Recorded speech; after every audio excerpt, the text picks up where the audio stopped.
सभी को जय श्री कृष्णा, श्री गणेशाय नमः। आपका आपके अपने चैनल संस्कार कथा चित्रण में बहुत बहुत स्वागत है। आज हम भाद्रपद के शुक्ल पक्ष की एकादशी पद्मा एकादशी की व्रत कथा व महत्व तथा उसकी संपूर्ण जानकारी लेकर आए हैं। तो बोलिए विष्णु भगवान की जय।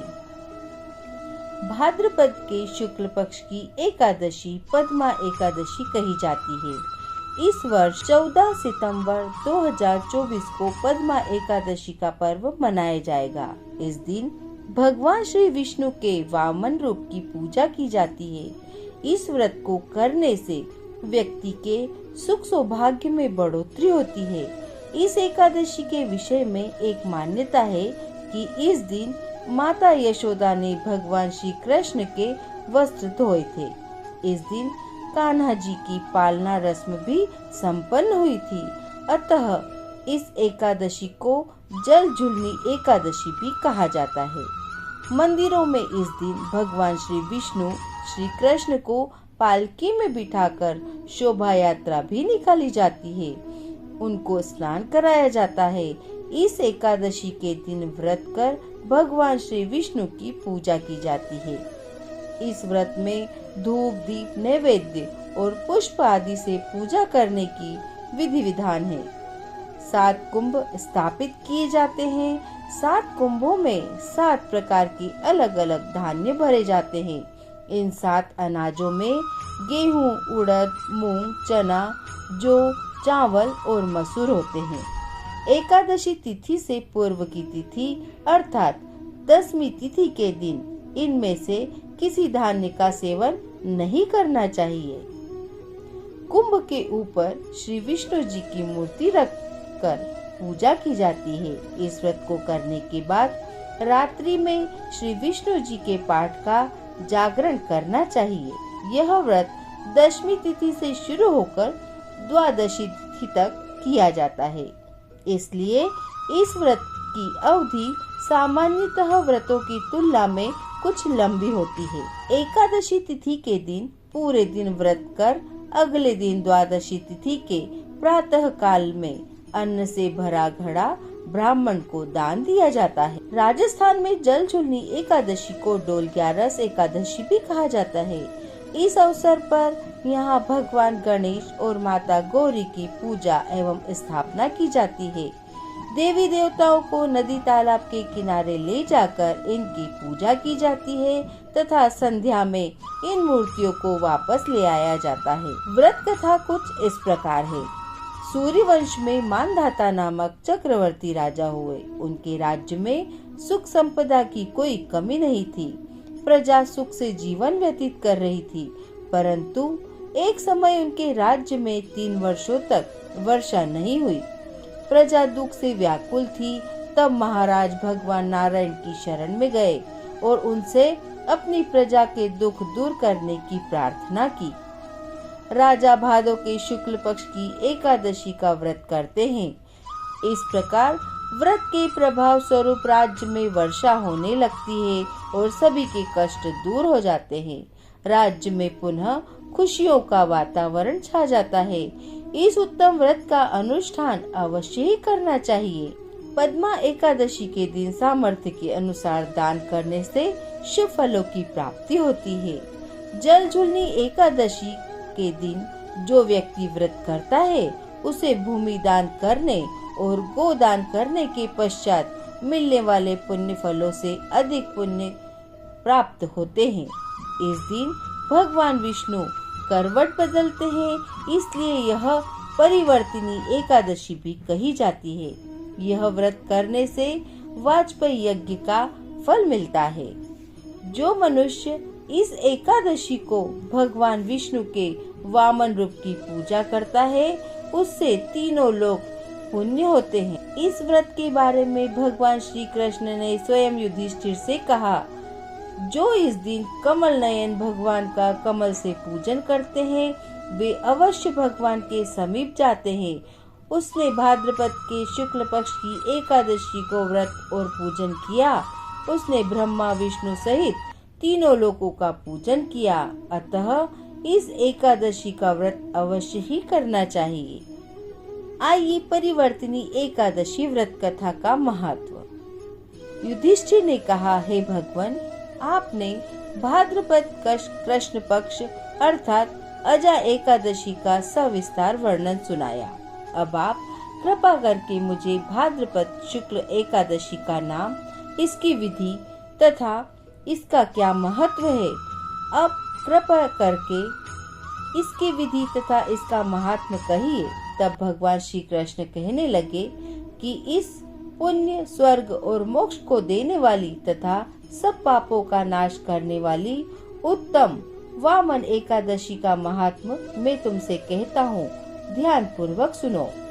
यह भाद्रपद शुक्ल एकादशी को पद्मा एकादशी, परिवर्तिनी एकादशी, जयंती एकादशी, जल झूलनी एकादशी, देव झूलनी एकादशी एवं वामन एकादशी भी कहते हैं। इस दिन यज्ञ करने से वाजपेयी यज्ञ का फल मिलता है। पापियों के पाप नाश करने के लिए इससे बढ़कर कोई उपाय नहीं है। जो मनुष्य परिवर्तिनी एकादशी के दिन मेरे वामन रूप की पूजा करता है, उससे तीनों लोग पूज्य होते हैं। अतः मोक्ष की इच्छा करने वाले मनुष्य को इस व्रत को अवश्य ही करना चाहिए।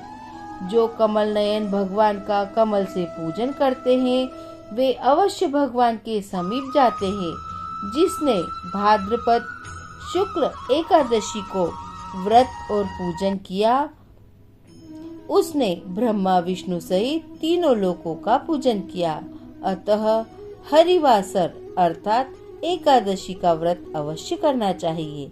इस दिन भगवान करवट लेते हैं, इसीलिए इसे परिवर्तिनी एकादशी भी कहा जाता है।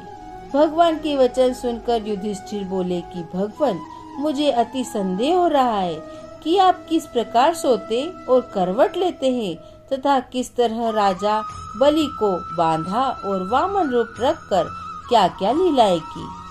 चातुर्मास के व्रत की क्या विधि है तथा आपके शयन करने पर मनुष्य का क्या कर्तव्य है, सो आप मुझसे विस्तार से बतलाइए।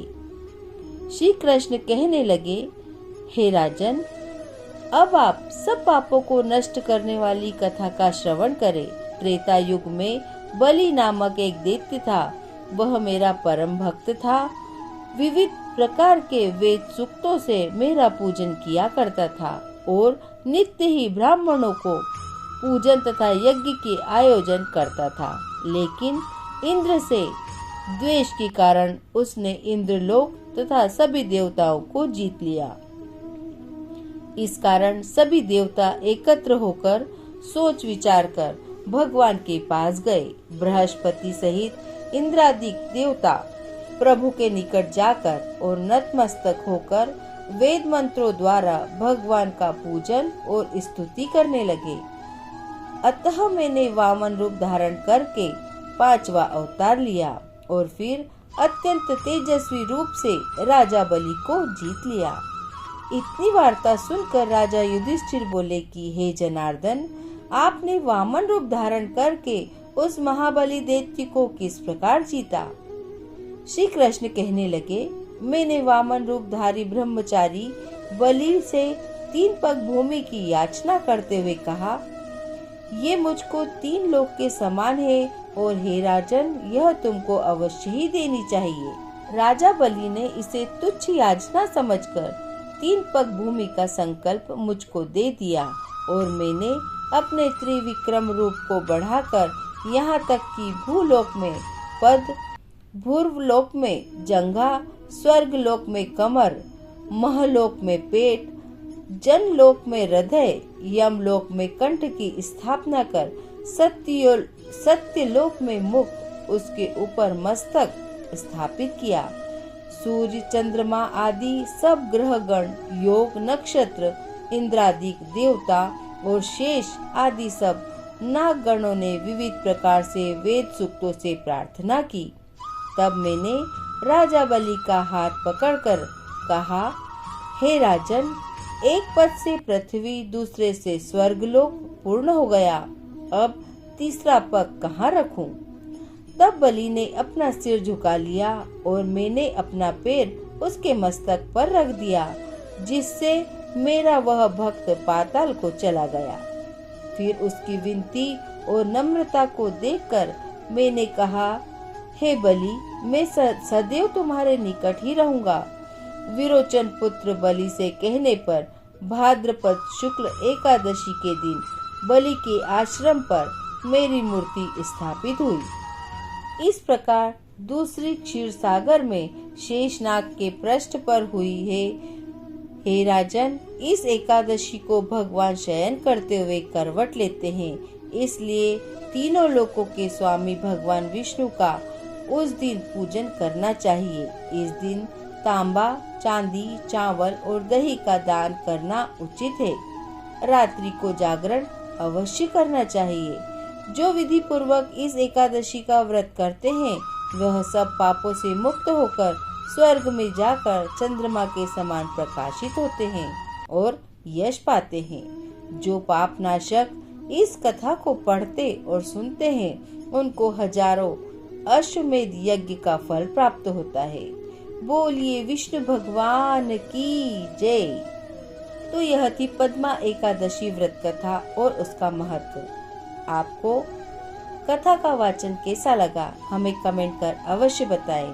और अभी तक आपने हमारे चैनल संस्कार कथा चित्रण को सब्सक्राइब नहीं किया है तो सब्सक्राइब कर लीजिए और बेल आइकन जरूर प्रेस कर ले ताकि नेक्स्ट वीडियो आपको मिल सके। धन्यवाद। जय श्री कृष्णा।